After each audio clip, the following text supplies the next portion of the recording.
শনি রোববার করে আমার ইউনিভার্সিটি ছুটি থাকে। তা বলে কি এই দুদিন আমি একটু শান্তিতে থাকতে পারবো? একদমই না।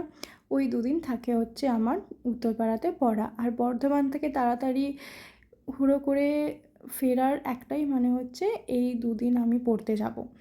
আর না গেলে স্যারের বকুনি তো আছেই, কিন্তু আমারও বেশ ভালো লাগে সপ্তাহের শেষ দুদিন এই মানুষগুলোর সাথে দেখা হয়। একটা ক্লাস হয়ে যাওয়ার পর আমরা বসে বসে একটু গল্প করছিলাম, তার মধ্যে স্যার চলে আসে এবং ক্লাস নেয়।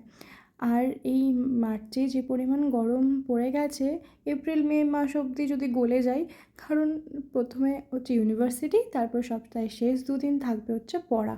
কী যে হবে আমার! এখন দাঁড়িয়ে দাঁড়িয়ে আমরা গল্প করছি একটুখানি, আর সায়নের পেছনে একটুখানি জ্বালাতন করছি। আসলে ওটা আমার ভীষণ ভালো লাগে, জানি না ও ভিডিওটা দেখলে কী বলবে। আর এই ট্রেনের প্রতি আমি ভীষণ বিরক্ত, ব্যাটা আসেই না। খিদে পেয়েছে তো নাকি, আসছেই না। তারপর এলো যে একটা ভিড় ট্রেন। যাই হোক, তারপরে বাড়ি যাই আর এই আইসক্রিমটা খেয়ে মন ঠান্ডা করি। টাটা।